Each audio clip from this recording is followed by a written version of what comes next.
All right, so this panel session, Anthony did a great job setting the scene in his opening keynote, and now he's going to dig into some of those issues that he touched on.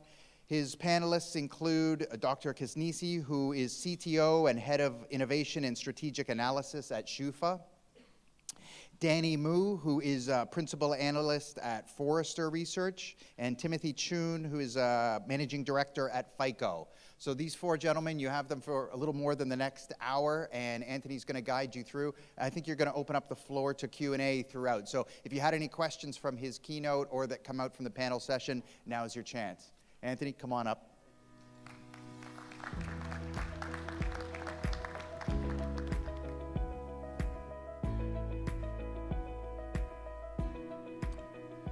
So I'd like to invite the panelists up as well. Sorry. What we're going to do now is listen to different perspectives from different industries and try to connect all of this. So this is the going from the big to going to the sort of practical and the more real. So now we're going to try and make it more practical and more real. And if you have any detailed technical questions or any complex legal questions or any ethical questions that are just burning, you can ask any one of these three people. Just kidding, I'll help as well. So, thank you, gentlemen, for agreeing to be part of this panel. We had some great conversations in preparation for this, and I'm really looking forward to sort of hearing what you all have to say, and what your perspective is.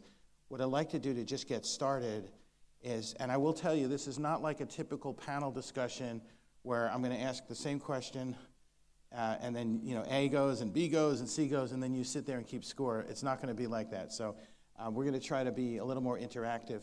But what I would like to do to start is, rather than me introduce you, ask you each to introduce what your expertise is, what you do, what makes you sort of here today on this panel from your perspective. Sure. Hi, good morning, ladies and gentlemen. My name is Danny. I'm from Forrester Research, now a Principal Analyst. Previously, I worked as a system architect and HPC specialist, big data specialist, and AI developer, and also a strategy director, and also be an investor for some time. I'm quite complicated working background. Now I'm working in Forrester as a principal analyst. AI is my daily life. I need to read the research reports and also need to interview with executives about AI and how AI can help them to increase their customer experience and also the digital operation excellence. So that is my daily job of AI. And but I think maybe some bias exists from my side, because every day I'm looking at AI. So when I talk to some companies, they say currently our fraud management are still rule-based. Is that common? But for me, I think that is not common, because all I interacted companies, they are using AI-based solutions. So that is a little bias in me from my side. Right. So my name is Gjergji Kasneci. I am a computer scientist and a mathematician by education, by training. I did my PhD in graph-based analytics, so I'm very familiar with some of the topics that you presented, Anthony. I also did a lot of research in information retrieval, information extraction. Then I gathered internationally some experience with Microsoft Research in the areas of applicable AI, scalable AI, especially for ranking ads in Bing search. After that, I came back to Germany, joined the Hasso-Plattner Institute, where I led a group of PhD students in the area of web analytics. Then I got to know Peter Villa, who is the CEO of SCHUFA, and he really convinced me that there are so many great opportunities in the financial sector and so many great challenges. So you came to the dark side.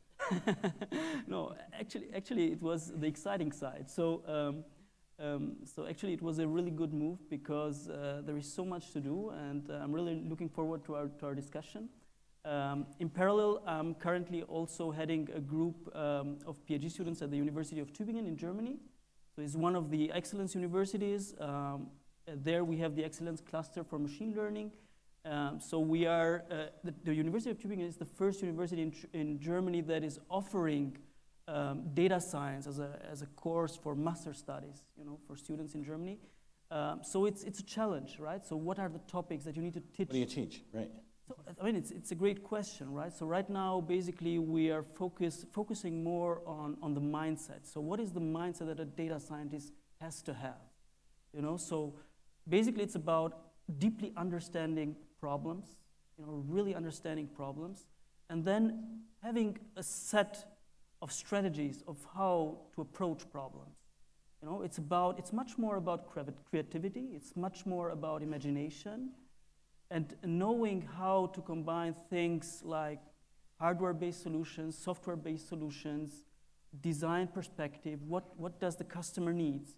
Because at the end of the day, everything you implement needs to generate benefits for a customer, for someone who is waiting on the other end, right? And so this is what we're trying to teach our students. I think that's fantastic. I do a lot of advising with academic institutions, and I say the same thing. When you go to business school, you don't take a course in PowerPoint, right? You're teaching Python and R. Okay, that's nice. Absolutely. But are you teaching people how to think? And you can't really teach people how to think, but you can teach people how others think so that they can challenge their thinking, right? Mm-hmm. Problem formulation, understanding bias, ethics, all of these things are as much a part of their future as the next coding platform, and you got to do both. Exactly. Sorry. To your point, Are there well-organized textbooks already about the ethics and... Oh, yeah. So there is literature, right? So for example, there are a lot of great conferences where there are tons of publications year by year.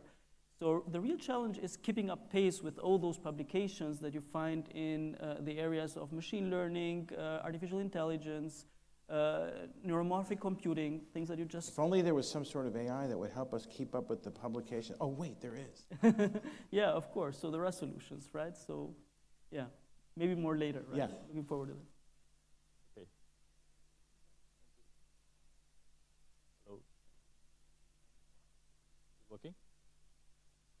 You're not speaking, I can't tell. Hello. Is it working now?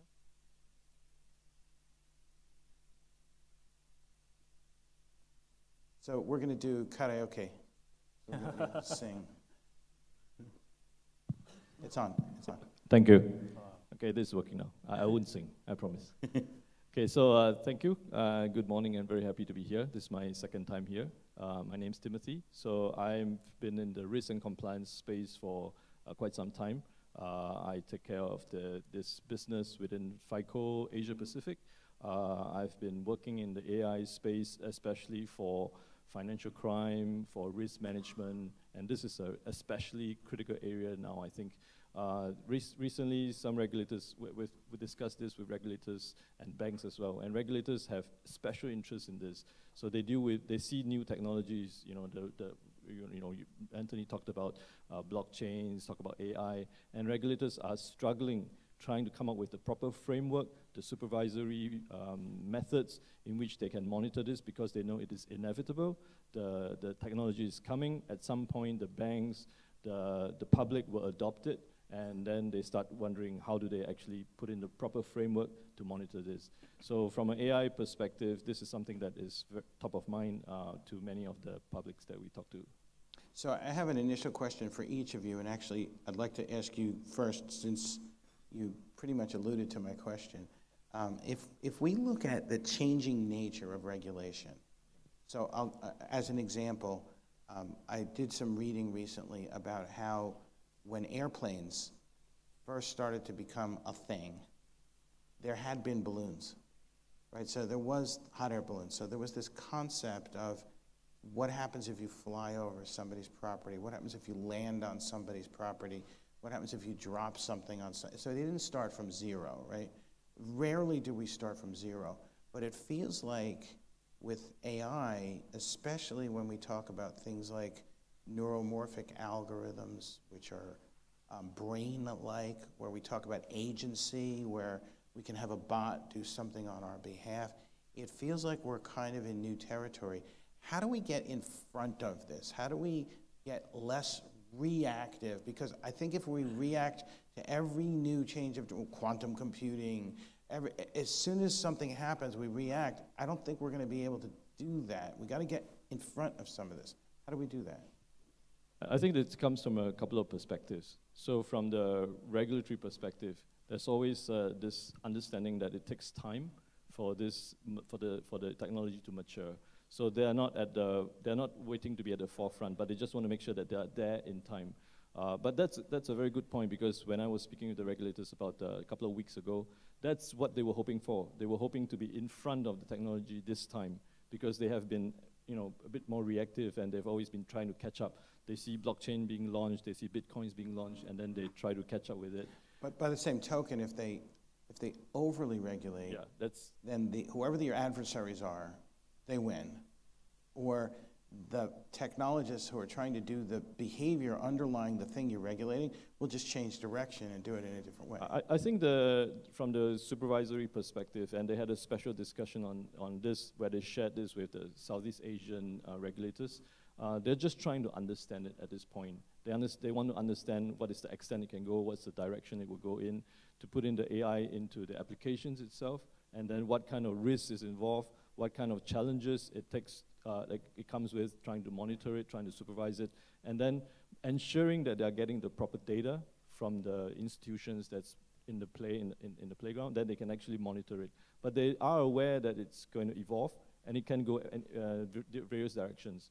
There was a discussion earlier that this is actually the 10th anniversary of Bitcoins. I think it started in 2009. Mm-hmm. So for those who don't know, this is actually the 10th anniversary of Bitcoin. And the regulators are aware that this is a technology that's evolving.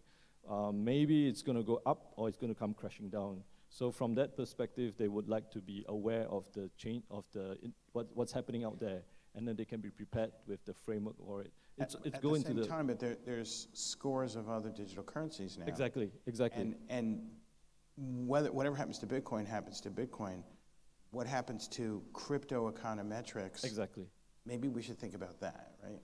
Exactly. So they are aware that the technology is evolving. So they're trying to gather as much information as possible so that they can form their frameworks around it. Yeah. But they are not trying to exceed. But this time around, because they have the background of seeing, the technologies in the past, airplanes, as you mentioned, they've seen it evolve. So this time they seem to be more aware, and I think Asia seems to be leading in some of these technologies that's coming out in the world. So the regulators are in a position whereby they want to know and be prepared for it this time. So they're trying to get as much information as possible. So I think maybe I can take, thank you. I think maybe I can take these comments to my question for you, which is the nature of financial crimes. Mm-hmm. So you have expertise in understanding these bad behaviors, fraud and malfeasance. Well, now we have AI, digital fraud, digital malfeasance. We can do lots of new bad things that don't have names yet, and anybody, a 12-year-old with a browser can do it, where it used to take somebody with a big network, crime network, and lots of help. Now anybody can do these sorts of things. So is it hopeless? Well, how to say, normally we are in a long period, we are facing such challenges that not only the detection work or the defense work are empowered by emerging technologies, also from the Forrester side, also powered by emerging technologies. So what kind of skills do your practitioners need new? We talked about problem formulation. Those are skills of data scientists. What do forensic analysts need? What do the good guys need in order to stave off this threat? Yeah, so we have to keep close eye on about the progress. From our predictions 2020, we just noticed that the technologies like GAN can empower the criminals. Like from the deep fake may cost the business lost $250 million in the next year. So that's a huge loss. So when, I don't want to name the company, but there was an airline recently that had a big social media incident, negative incident, $1 billion in market cap in a week. Yeah. These are really real stuff, right? Yes. If I could create a fake thing and cause, if I know that something real that happens causes that kind of a dip, and I have deep fake, or I can deeply fake something, seems like I could make a lot of money before people figure out it's a fake. I can't be the first one that thought of that, right? Yeah, exactly. I know I'm Sicilian, but, you know. Yeah, that's natural. Sometimes we can see people naturally, they would just purchase for the value. And a lot of value come from the dark side. So from the white side or from the bright side, we need to, that is more urgent for us to enable us with AI technology. Otherwise, you must lose. Because the fraudsters, they already think in graph. They already have a group of detections. But normally the defenders are still, if you still thinking like to consider a little of the situations still in list, you must lose at last. So that's quite emergence. We can say AI is not far away. It's not a tomorrow thing. It's now thing. You should get prepared right from now. So perfect segue. We have an expert on probabilistic inference. And I have a bone to pick. And I would like to see what you think about this. A lot of the uses of graph technology that I've seen, even with probabilistic edges, so probabilistic weights, like this connection may or may not exist, or here's how elastic the connection is, or how persistent it is, I still see a lot of the use of graph technologies as, to some extent, taking veracity as a given. And it's definitely not a given, right? So are you, in all of the teaching that you're doing, all of the work that you're doing, to what extent are you helping influence the way we use that amazing technology with unstructured data, with data that might not be true, with data that's only temporarily true? These are very big problems. Do you have all of that solved yet? This is the exciting part. Does it work? And microphone technology as well. Is it Yes. So I think this is really the most exciting part about the teaching of data science. There is no real textbook that you can take for granted and teach the students. So the challenge is, what are the right topics? So in the area of graph analytics, let's say, right? If you talk about probabilistic inference, then the question is, how much data do you have? Where does the data come from? And what right do you stop at that corpus of data to make your analysis? What about the data you didn't use? Exactly. So what is the confidence in the data, you know? And then what kind of inference do you use? Are you going to use Bayesian inference, like you mentioned before? Are you going to use some more advanced strategies based on neural networks, etc.? So you get the Bayesian guy and the neural guy in a room trying to work on a problem, and they can't even order lunch. Yes, absolutely. So it's really true, by the way, right? So it's so challenging, you know, and there are, for example, simple algebraic techniques that we used in the like spectral analysis of graphs, and they still work very well on some problems, right? So I think it's very important to give to the students the right tool set so that they can deal with all kinds of settings, you know. So the question is, what do you do, for example, if you have very little data, if you don't have that much data, you know? If you have to take the data out because something like GDPR happens. Exactly. Now, can you measure the elasticity of your decisions? How wrong do you need to be before you would make a different decision? Absolutely. And the technology is advancing all the time. Like, for example, when it comes to unstructured data, right? So people are using a new terminology like attention networks. Attention used to be a word that basically describes focus, you know. Now it's used for describing neural networks that work very well on unstructured data. So basically it's about teaching the students all these new technologies, all these new possibilities to deal with data. But then at the end of the day, the students has to have his or her own intuition about how to deal with a specific situation. I would add, they also have to have humility Absolutely. And when they graduate, they may be experts in all of those tools, Yes. but maybe there's somebody in the business that might know something about the problem, and they actually have to talk to each other. Exactly. That's a very difficult conversation. Right. You got this guy with all these tools that wants to work for 10 or 12 months and to move on to the next big thing. Right. Got this guy who's been here for 30 years and is an expert and doesn't think he needs any help. Absolutely. And if they don't talk to each other, things get really bad, and then he gets involved. I think that's a very good point. So what we found out at SCHUFA in Germany, we found out that basically combining this expertise that has been gathered over years with some of the most modern AI techniques, this can be extremely beneficial. You know, where do you need the expertise? Basically for quality assessment. Yeah. You know, quality assessment, quality assurance. You know, calibration. All these things are still needed. You know. But the real benefit comes from the combination of modern AI techniques and this expertise that the people already have in the company. I use an analogy a lot that if I want a house, I want to build a beautiful house, and I hire a builder, and he comes to me and he says, "Sir, I'm going to build you a beautiful house, and I'm going to use the hammer." Do I care about the house or the hammer? I care about the house, right? I don't care what tools you use. I'm going to assume you're going to use the right tools. Exactly. Yes, you need to be an expert in those tools. Please don't kill yourself with the saw, right? But I want to talk about the house. We've got to focus on the problem. So I have a question for any of you. This is not a directed question.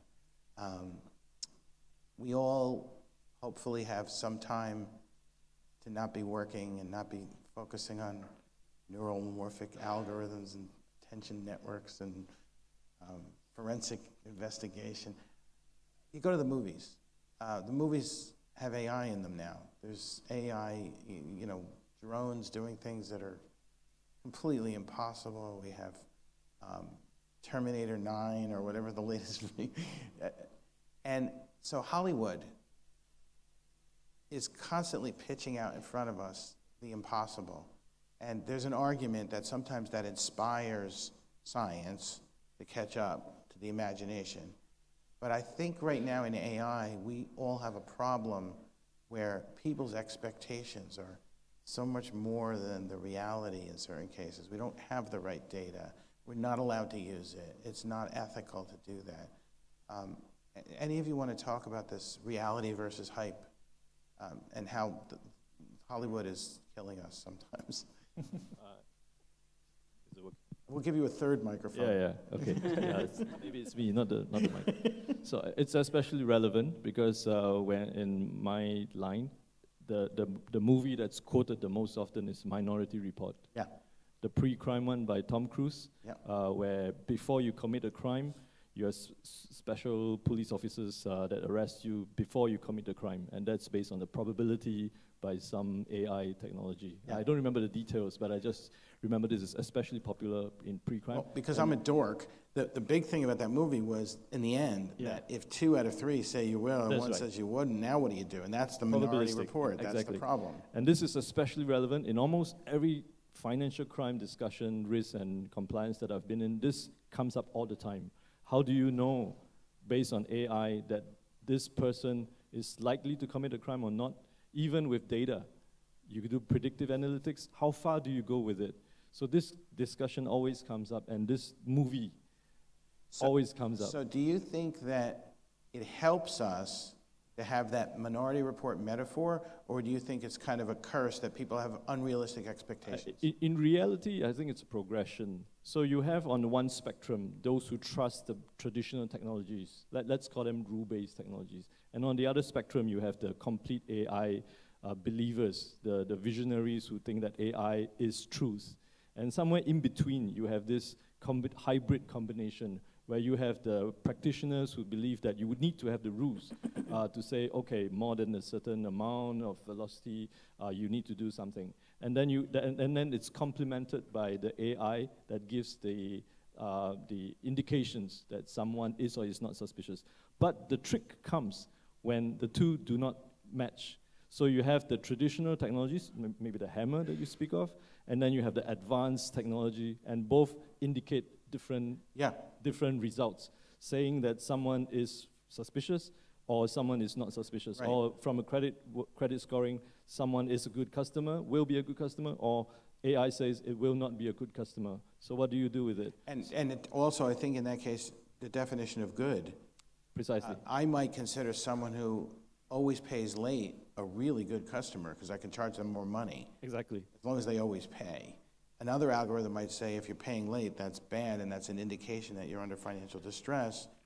And it's a definition of good and bad. It's his fault because we didn't get the right problem formulation. It's the outlier management when you Because when he this comes failed to up. teach the students the right skills. It's a probabilistic indication. So it's a management of really outliers when the AI results and the traditional technologies that the institution is very comfortable with gives jarring differences. Yeah. And this is something that the institutions that we work with constantly, ask for advice and some framework by which they can come up with some rules, hopefully some workflows that can guide them towards making a least fortunate decision. Or at least a consistently unfortunate Right, one, right. which we can learn from. Do either of you have something that you'd like to add? I'm sorry, I keep pointing. Yes. So, I'll gesture. no, it works. I actually disagree a little bit because I think there are a lot of statistical measures and metrics to evaluate very well what the predictive power of your algorithms is, whether you're using rule-based systems or advanced AI techniques. So this is what we're teaching the students, basically, to use the right evaluation techniques in the right setting.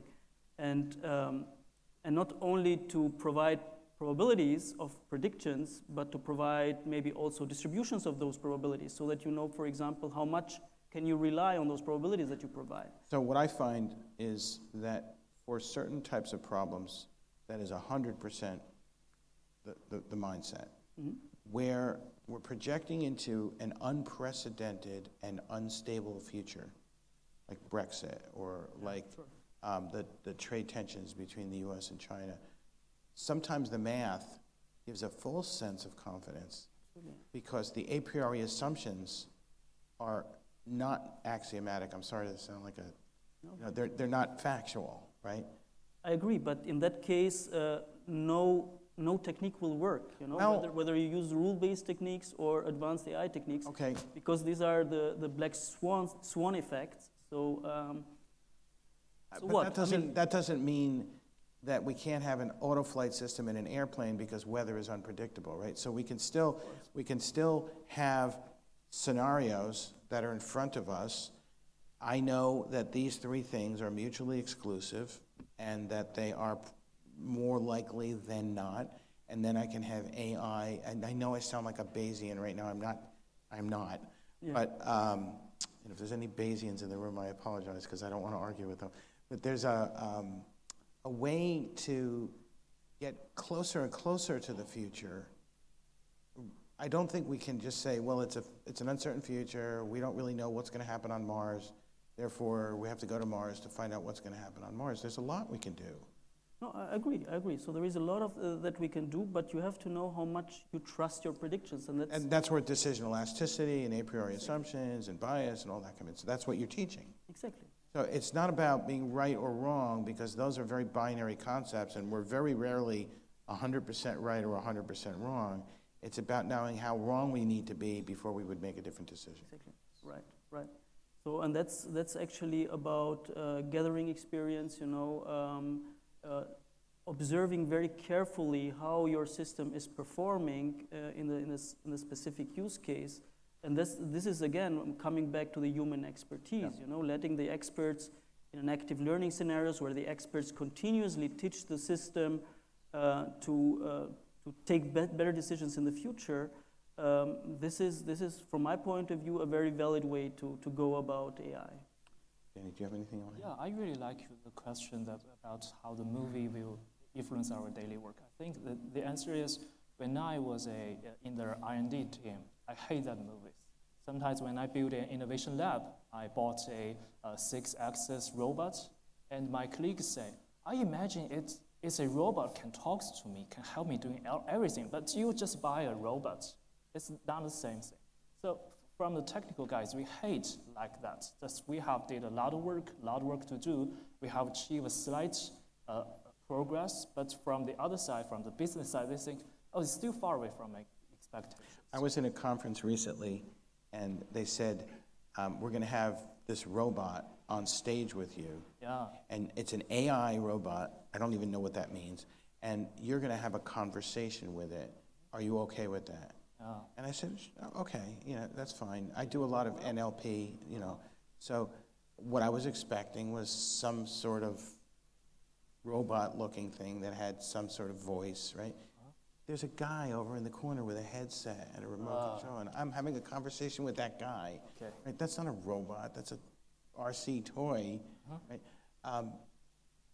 If somebody's in the audience and they see me appearing to have a conversation with a robot, and that somehow makes them think that that's true, aren't we creating this false expectation? Yeah, sometimes when I were working in a company, I developed a quite simple code that can answer the abbreviations to the real text. Yeah. And everybody thinks, oh, that's amazing, that's a robot inside. But actually, it just needs no more than 50 lines of code. Sure. They have quite strange, but I think, say, back to AI area, when we adjust a lot of things, we design a function, a loss function, but that are in the same dimension. So I think I would love multi-dimensions. And currently, most of our AI models, they have millions of features, millions of dimensions. So I would also like to, we can think over the things that is AI helpful from different dimensions, not only from technical side, also from some kind of emotion side. That's the movie can help the problem more dimension. That could be helpful. So I'm thinking about our audience here, and I'm thinking about our conversation, and I'm wondering if there's a disconnect, and I wonder if we're demonstrating that disconnect. It's so easy to get caught up in the possible with AI, and somebody out there is probably either, no longer thinking that this is relevant, or somehow thinking, this is very nice, but what does it have to do with my industry, right? What do you think are our biggest missed opportunities? What do you think, how do we connect this and that? There's businesses here that are trying to make decisions in the business information area. We purport to help make sense out of information, but there is, there's a very virtual and physical divide here, but it's a good metaphor for what's going on. What's our biggest missed opportunity? How do we make this more approachable? How do we talk to each other? I think that the divide is real. There's this, I think in your speech you spoke about the myth of AI. So from the practitioner's point of view, I think how do they actually apply AI into their day-to-day operations is something that is still a struggle. I think it's still trying to find that right fit. How much do they trust AI? You talk about black box. So many of the practitioners that I work with constantly worry about the results from the AI, the output, and how do they explain it? Is it an explainable AI results that they can easily explain to their colleagues and so on? There was this conversation that we had with one institution where they said, based on our AI, certain credit application or certain customers that wants to join our institution is blocked for various reasons. And they are not, the call center is not able to explain to the customer if the customer calls, why is this application blocked? They cannot explain. It's a complete black box. So, listening to what you're saying, if I put myself in the audience, unless I misunderstood, what I heard was, yeah, you're right, there is a divide, right? Yes. What are we doing about it? Yes, are we yes, making there it is. worse? It's like I mentioned, it's a spectrum. So there are some institutions that are more accepting of this. I think in Asia Pacific, many institutions are constantly opening up sandboxes. Some regulators themselves are actually advocating it, funding immense amounts of funds into fintechs, testing out new technologies. But in terms of the practitioners that I've actually worked with, the real adoption of AI into their daily operations is handled very carefully. The outputs of it is always managed carefully. They need to make sure that the results, they understand it internally, despite all the algorithms and the probabilistic inference and everything. They need to first understand it internally and be able to internalize and explain it to the regulators or to the public or to the consumers in general. So that's I think that could be the final frontier, whereby the practitioners are able to see AI as what it is, a tool that helps them, and not just something that works in the background, churns out some random results which they struggle to grasp completely. I think once the practitioners that are and that's from a business point of view, are comfortable with it on the day-to-day operations and actually see it really affecting their daily operations, then I think we bridge that gap. But it might take some time, and it's different for different regions, jurisdictions. Probably like any technology, we need to make it more approachable. I think it was Einstein that said that anybody can make something complicated more complex. The true mastery is to make something complex simpler. Right? If we can't make it simpler, maybe we don't understand it as well as we think we do. Right? Absolutely. It sounds like we might have some. Yeah, I really like your answer. Forrester just released the prediction, AI predictions 2020. The first prediction is around that. We call it Intelligent Process Automation, IPA. We predict that 25% of the Fortune 500 companies will adopt IPA in the next year. And nearly 50% of the AI consultancies will strengthen this kind of IPA in their service. And big difference between RPA and IPA, so robotic process automation is take the process and automate it. IPA, intelligent process automation, is learn from the process and modify the automation. Yeah. So much more like what people do.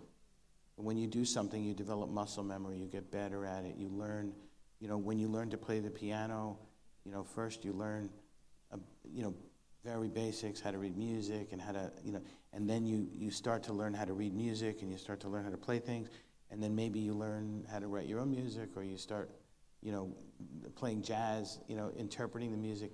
You can't start at the end. You have to, that process has to be a loopy kind of thing. I think even in IPA, I think the people's influence should not be neglected. That is, the person must work closely with the robot. Somebody think we have a RPA projects online and everything's done. It's not. Actually, more than 50% of RPA projects failed at last because they think we're done. Well, also, I think because we've automated processes that were not designed from the start to be automated, we've taken pre-existing processes and automated them. Exactly. That's not robotic process automation. That's accelerating stupidity, right? We have to think about the process and how best to automate it. If there's a process that involves a whole bunch of human checks, and the reason for those human checks is because the people in the process are making a lot of mistakes, and now we create a new process that doesn't make a lot of mistakes. We don't need all those checks.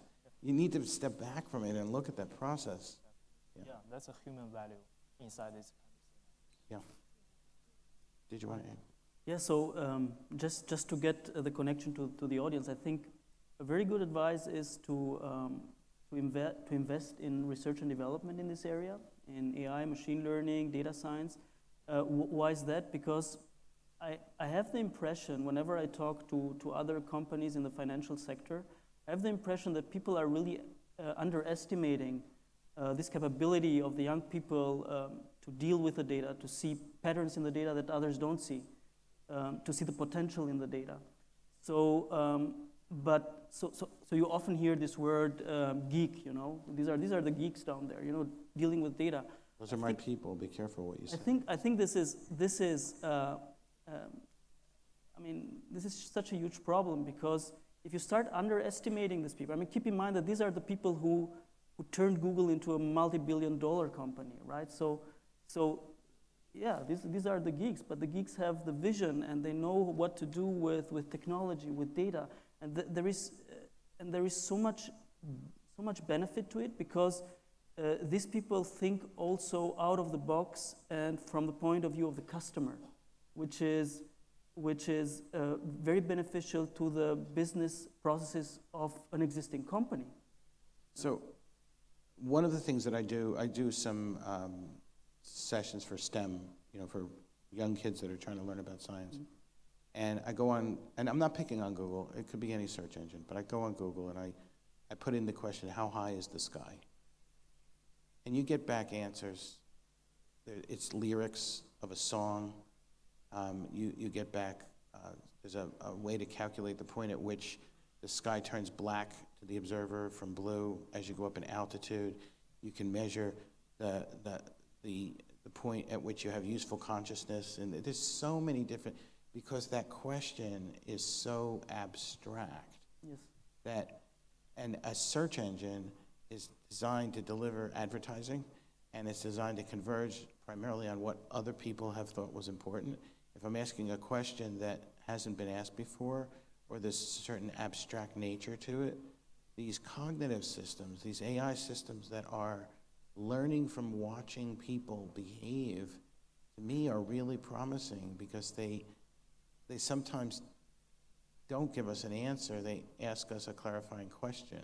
And Absolutely. I think there's a lot of hope in that the technologies that don't jump right to the most probabilistically likely answer, but rather say that it's likely that I'm not going to satisfy my human user based on my prior experience, because this question looks so different from anything I've ever seen. Instead of giving you my best guess, I'm going to ask you to clarify what you mean. Absolutely, absolutely. So I think this is a very promising area. I also think that, for example, the areas of adversarial learning, so for example, where you are really trying to generate patterns out of the data that you haven't seen so far, but from which you could still learn a lot more. So I think these are, in combination with the expert knowledge, these are areas that are going to be very fruitful in our industry as well, especially in topics like fraud detection or KYC, AML. All these are topics that will benefit a lot from these new developments. Reinforcement learning, what you mentioned previously, right? Where the machine basically tries to improve itself Through competition. Through competition. So you can imagine it like the machine is playing against itself to improve itself, you know. So this is very powerful, you know, and we're going to see a lot of changes in our industry as well. So I'd like to ask each of you the same question. I'd like to give you a short answer. I want you to imagine that I have a magic envelope, and you can write anything you want on a piece of paper and put it in the envelope and seal it and drop the envelope into the mail, and whatever you asked for will come true. Now, you can't wish for more wishes. You can't sort of, this is not about your own personal life. This is about AI, right? This is a very AI-specific thing. We get to make one new thing come true that we don't have today, right? There's certain technologies that would make my life a lot easier if only we had the blah. What are you going to put in your magic envelope? What would you like? Is there one thing? Just Only one thing? one. It's a very small envelope. I would wish that the public sees AI as a white box than a black box. To me, that is the last mile. That's good. To widespread adoption of AI. Yeah. What's in your envelope? Yeah, I wish there could be a real silver bullet. Currently, it's so complicated. I need to deal with a lot of things, even to tune a network that's too complicated. So you want fully generalized AI? I'm not sure that that's not terrifying. What do you want? Yeah. So for me, it's also not so much about technology. It's about the mindset, you know. So basically, it's about education. How can we? Because I really think we're going to see a lot of changes in the society, and I think that it's very pertinent. It's very important that we teach people today what they need to be prepared for, what they are going to expect in the future. So I think this is something that is not really happening right now. It's really happening in very focused groups, you know, like university groups, let's say, people who are really interested in data science.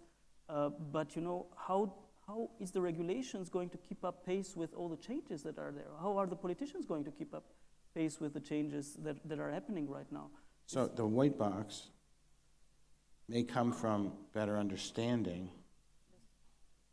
At the same time, if we get this fully generalized AI, it's almost the opposite. I don't think it'll be a white box at all.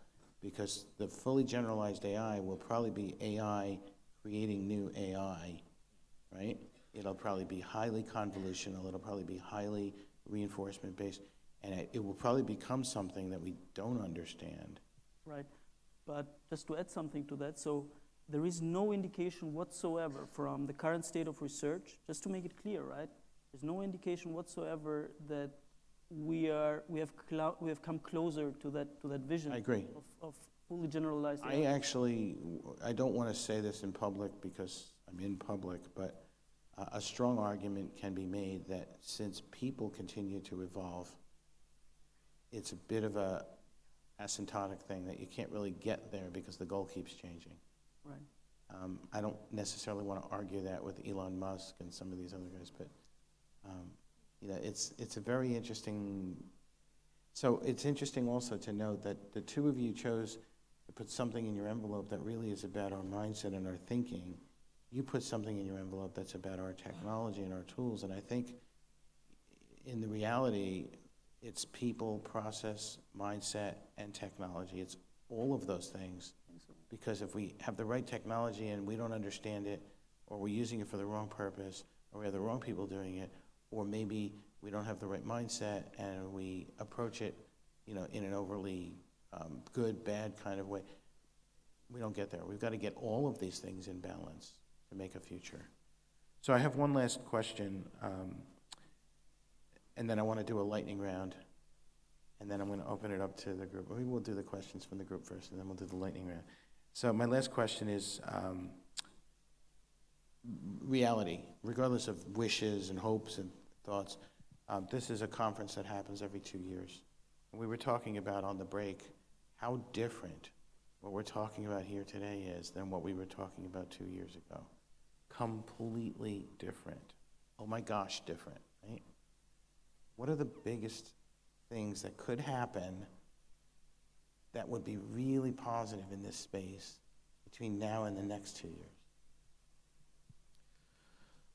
Actually, I was here 2 years ago, and I'm here now. So I think 2 years later, I will see a difference. But just from now to 2 years ago, one of the big differences that I've seen is the sharing of data. And I mean sharing of data among institutions, among financial institutions. So in the space that I've been in, for the first time, I've seen financial institutions sharing non-PII data, I stress non-PII data, to a consortium that's managed collectively. And this consortium does big data analysis, it runs regression, and it churns out models that are template, let's call them base models. And these base models have different feature engineering. They're specific to some specific solutions, problems that they're trying to solve. And these models are then shared back to the institutions that shared the data collectively. So it's a consortium approach whereby you share the data. The data would have all types of elements, and it's across different regions. And by this sharing of data, the data scientists are able to churn out better models that's globally used, and they can then share it back to the institutions. So the biggest thing would be a more federation of right, the willingness to share non-PII data. The challenge to that, and I think it's particularly interesting to be having this conversation in this part of the world, is there will be always marginalized others who are not part of that consortium. And we have to be careful that we don't create an environment where it becomes highly exclusive. Yeah, I think it again, like most technologies, this is a long journey. Well, there's platforms, there's ways. Absolutely. The good news is that this sort of technology that we have today, cloud computing and platform strategies, it doesn't care about borders. So as long as regulatory compliance is respected, it is possible to do the sort of thing you're talking about. Yeah, the main challenge was not technology. The main challenge, again, like we discussed before, is to do with the mindset. These are my customers' transactional data. I'm not going to tell you about KYC. My customers because why should I? You're going to make them your customers, right? Exactly. So, but now from the perspective of sharing them for the benefit of getting a better risk model, in order to do better detection of suspicious behavior or bad customers and so on and so forth.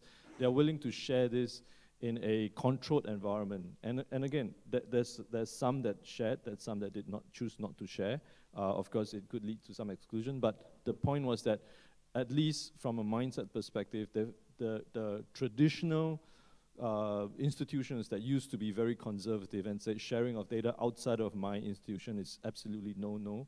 Over the last 2 years, and I hope over the next 2 years, they would see the benefit of this sharing, which is a bit different from just cloud computing, which is more technology based. This is actually sharing of the maybe the most confidential data that belongs to the bank, and they're willing to share this.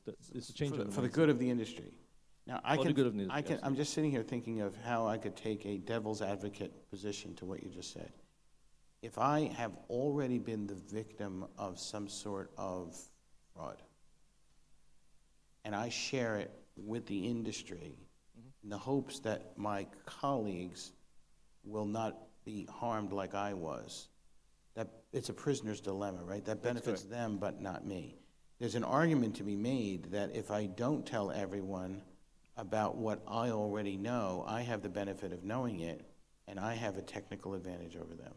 So how do we get around this prisoner's dilemma? The counter challenge to that is that when I share, I'm benefiting indirectly. Others who can leverage on my experience, but at the same time, I'm also leveraging on the experience that others have shared that have experienced different kinds of fraud. I understand. Yeah. A lot of consortia are troubled by this pay-to-play model that, first of all, the first guy in doesn't benefit from anything because there's nobody in there, right?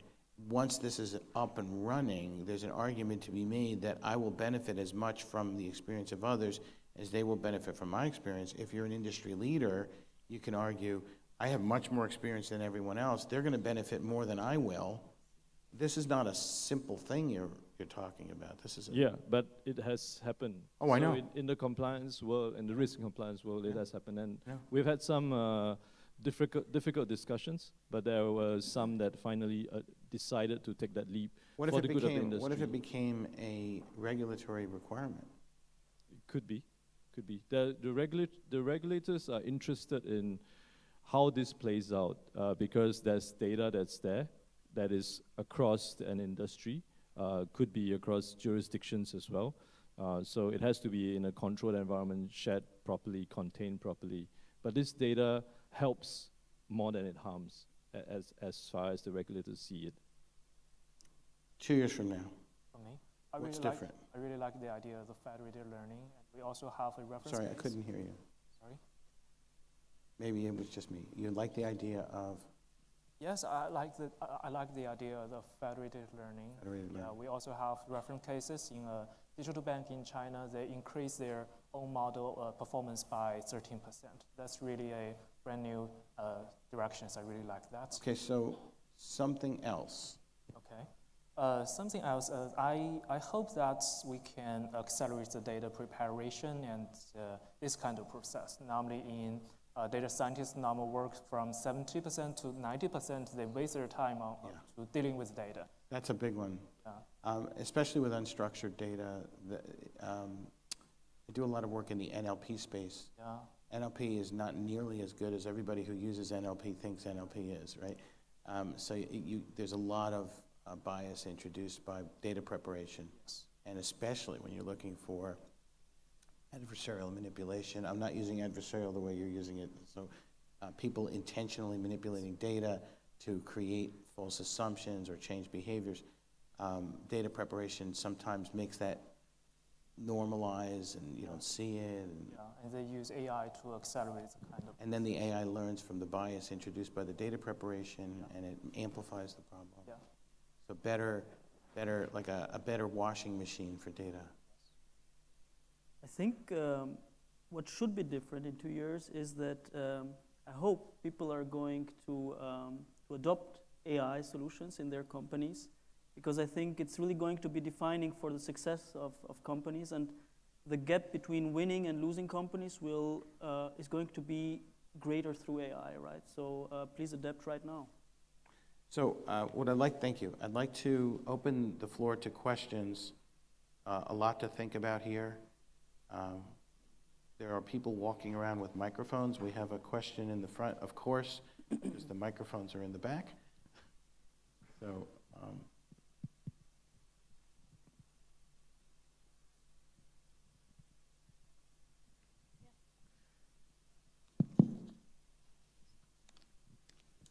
Well, thank you very much for this illustrative scenario that we are going through within our industry, which is not easy, I should say. I got a lot of questions, but let me just gather them up in two. So we have fraud detection problems. We have a source of multiple sources that we could use. Some of them we're allowed to use, some others we are not allowed to use. I believe regulators are starting to understand our sector pretty much. They're asking us questions.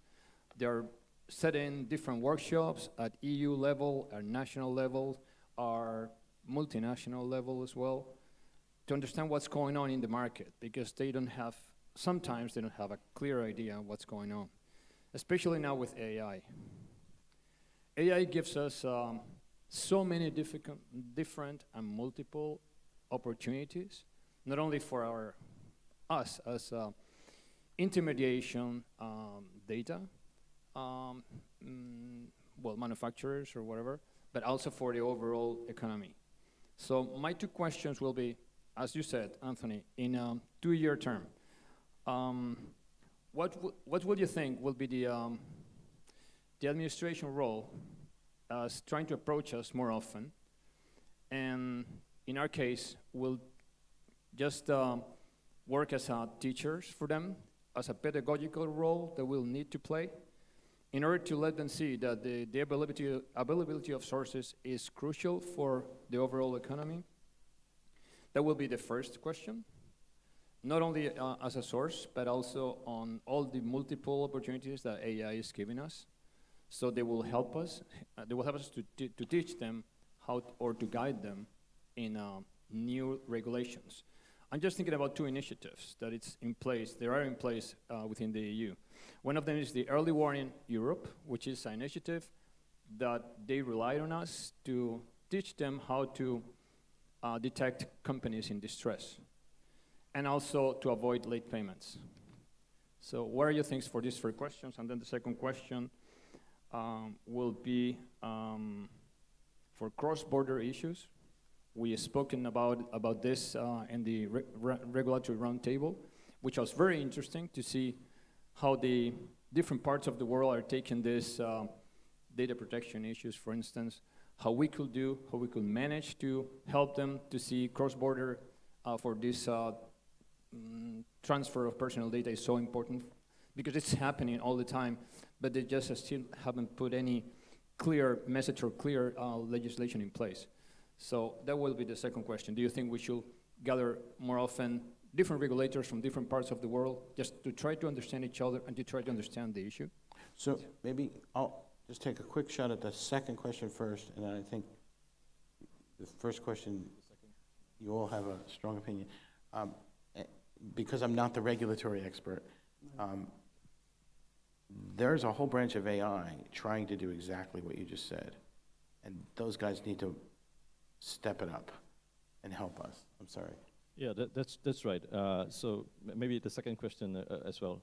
So firstly, I think with the new technologies, I think that the main features are anonymity and cross-jurisdiction. And legislation has been slow to catch up on that.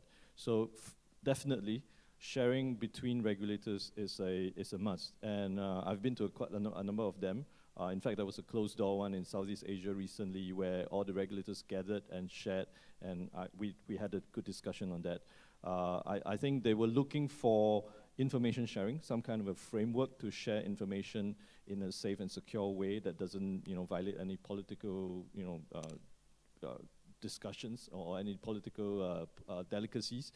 So they were poised to make sure that they had this platform whereby they can share more. And to Anthony's point, technology as well. So some of the technologies that were deployed or were being discussed was to actually gather information from the banks and do a overview of all the suspicious persons across institutions. So banks, we know, or financial institutions, they do their own necessary suspicious monitoring or transaction monitoring, but that is only for the customers within their banks. They also all have different suspicions. Yeah, sure. And there's a real risk that people become sort of blacklisted. That's correct. But from the regulator's point of view, they want to take all this data from the banks and do their own analysis across institutions, across financial institutions. So that's what the banks are adopting technologies like cognitive analytics or graph visualization to see networks that the banks themselves could not see. A meta-analysis. Exactly. That makes a lot of sense. Absolutely. And with that, then they share it across the region. Let's say Southeast Asia as a region. So first the regulators of a specific country, and then they share it across regions and say, this particular, let's say a mafia boss or syndicate is doing certain activities in my region across a couple of banks in my region, and they might do the same to your region as well. Of course, the big danger there is then you alert the bad guys. If you federate that knowledge, you alert the bad guys to what is known about them, and then they can change their behavior. So you create this. That's a risk, but regulators are willing to take that risk because knowledge here allows them to take precaution and to send out certain blacklists to the banks. So regulators do that quite often and say, these are lists of guys that we're looking at. You might want to make sure that they are not in your bank or doing anything suspicious in your bank. So that's what they share. So that knowledge allows them to take that advanced precaution. So the first part of your question about sources of data and how we get smarter about the availability of new types of data. Well, yeah. Yeah, so I think there are huge opportunities, right? So if you look at PSD2, for example, in Europe, I mean, there are so many opportunities with using other types of transactions, you know, for example, account-based transactions, and the question is, what is the benefit for the consumer or for the customer, right? So you need always to find the right use case so that the customer or consumer agrees to share the data with you. But I think there are use cases. So for example, account protection, fraud detection on the account, or for example, atypical transactions in the data. And I think a lot of consumers would like to see such solutions. I mean, if you look at typical account-based solutions on transactions, they are somewhat smart, but still, you know, still pretty simple in some sense, right? So I think we could go far beyond that. We could help the customer, for example, improve his score in certain situations, you know, so that he can get a better credit, for example. So the question is, how do you generate benefits? How do you generate win-win situations? And how do you explain the benefits in an adequate way to the customer and to the consumer, right? So I think the challenges are more on the design end. So, other questions? Can I ask a question? I'm right behind. My question is on the regulator's dilemma.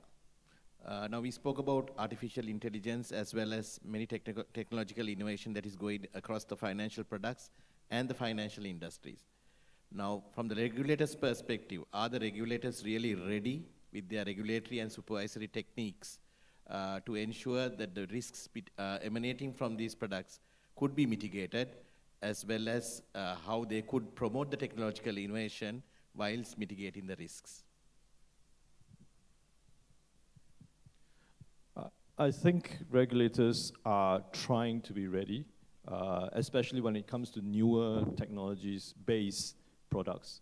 So there's a lot of financial products that are more technology-based and some traditional ones. The traditional ones, I think they have a handle on it. They have a framework. There's an understanding on the policies, the regulations, or the framework between the banks and the regulators. It is when they go into newer technologies and maybe even newer channels, you know, omni-digital, omni-channel kind of dealing with consumers, that there's less control And because the technology is evolving, so especially when it goes into where AI is involved and deciding if someone should not be onboarded as a customer, and many dimensions that has to be calculated, has to be considered here, then the regulators are in a less ready state. And that's where there's the discussion constantly between the regulators and the banks, exploratory paper and so on and so forth, and they try to form frameworks around. And of course, they get into discussions between the countries as well. So for example, some of the maybe US or Europe or maybe Singapore, the regulators are a little bit more advanced than the rest, and they share the knowledge with the other countries, and so they can adopt and learn from this, leverage on this knowledge as well. So we have a lot of questions. I want to try to get to some more. Hi. Hello? Yeah. Yes. So this is a simple question. The answer is 7. Sorry? The answer is 7. No, it's not. We got 110,000 customers around the world, and I would love to go to them and say, please do not use my generic score, right? So you can send me all the credits you gave in 2017, we retro-score them, turn back the clock, and the question is, how many customers do they need? What is the critical volume of data to build something significant, to override and make a customized score?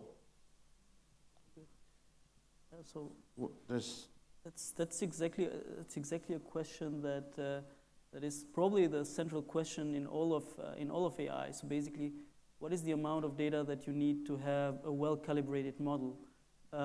If you don't have that amount of data, if you don't have large amounts of data, then you typically use rule-based systems and simple scoring techniques like logistic regression, which is the industry standard, and that can be already calibrated with little amounts of data. Let's say few thousands of examples. Let's say you can already have a good start with it. But if you want to use advanced AI, you definitely need a larger amount of data, right? So generic scoring models are not bad per se, right? So if you have good experts who come up with intelligent rules, with, let's say, also a little bit more advanced models that go towards statistical inference, like Bayesian reasoning, then you can perform very well, even with a couple of hundreds of examples. So. There's two very, very important questions that you have to ask in advance of taking advice like this. One is you have to understand to what extent the system is stable. So if you're going to use smaller amounts of data in an unstable system, you're going to be highly subject to variation in your model, because of a very small variation causes a very big impact when you have a small amount of data to produce a lot of inference. So the first thing is, how stable is the environment? The more stable the environment, the more normal, the more Gaussian it looks, the better these simple sampling methods work. The less stable it is, the more data you need to understand where all the anomalies are. There are some techniques, they're called heuristic techniques, that you can also use. One of them is supersaturation. You basically keep adding data until you're not learning anything new. And as long as the data in front of you looks like the data behind you, that's a model. The problem with that is people want to know when you'll be done, and you'll be done when you're done. So I would just warn you about the use of the word model here. So technically speaking, there's mathematical concepts, continuous, differentiable, all these different things. Very rarely is what we're doing really a model in that sense. It's usually segmentation. It's usually some sort of stratification. So you have to be very careful about the mathematical preconditions for using any of these methods. Make sure that you know what they are, and make sure that you've checked those boxes before you go and use that method, or you'll learn exactly what you want to learn and it'll be wrong. Absolutely, I agree. Yeah, normally in an industry scenarios, you just need tens of images can train a well-defined feature recognition models. So recently we have also seen some other guys, they are asking for the mega players, they have a lot of data, they build well-developed models, they have huge network. So that is, you can just add some slice of data on the fine-tune layer, you can get a good result. But currently it's still not quite stable. Very much depends on what you're trying to model, what you're trying to segment, how much variation there is in the data in general, how stable the environment is, and how sensitive you will be to perturbations in the data, like if there's fraud. I just add one last comment. It also depends on what problem you're trying to solve and whether are you starting completely from scratch, or is there some examples or some templates that you can base on? Certainly if you have prior learning, then you need a lot less data because you have training. But I understood it was scoring, right? So yeah, customized credit score.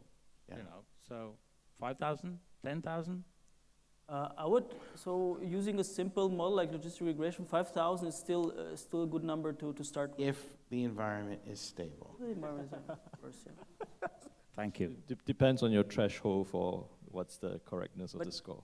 But you can also find it out very well by actually starting with that simple model and then just seeing how it performs as you let it run, basically, right? So if you see that there is a high variation in the outcome, then you know you need more data to have a stable model, right? So we will all be available. We're all here. We're running out of time.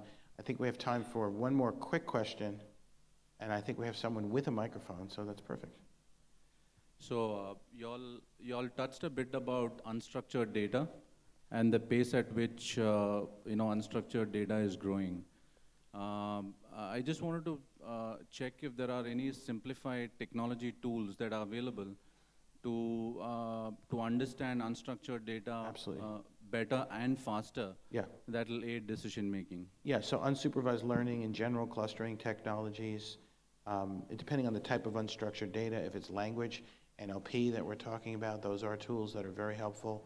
Understanding canonical questions like who's speaking, about whom, how do they feel, sentiment analysis. There's a whole bevy of tools for unstructured data. There's even ontological discovery now where you can, if you have data that is in rows and columns and it's only unstructured because you don't know what the headings are, there are tools that will go and look at the data and how it varies and guess at what type of ontology might be there. The problem with unstructured data is it means different things. In one case, it means data where there is a structure, you just don't know what it is yet. In another case, it's data where there is inherently no structure. So you need different sets of tools for that. All right, so we are out of time, but I think we have time for my lightning round. So one or two words only, no long answers. First question, regulation in our industry. Do we have too much or too little? Too little. I think it's much or too little? Not really meaningful. Okay. Yeah, too little is political correct. Blockchain, is it the next big thing or just a thing? Absolutely. Just a thing. Huge thing. Science fiction, is it helping us inspire or is it just hype? It's leading the way. It is inspiring. Inspiring. Yeah. Autonomous devices, are we moving too fast? No. Too slow? Might be. What is your favorite dim sum? Dim sum. Dim sum siu mai. I don't know how to speak Cantonese, sorry. Don't have one. Don't have one. Next generation, more risk or more opportunity? Opportunity. More opportunity? Absolutely more opportunity. Who is your favorite superhero? Spider-Man. Because he takes risks. Yeah, I'll join. For me, Superman. Superman. And Thai food, love it or too spicy? I have to say love it, right? Too spicy? Love it. Okay, thank you very much.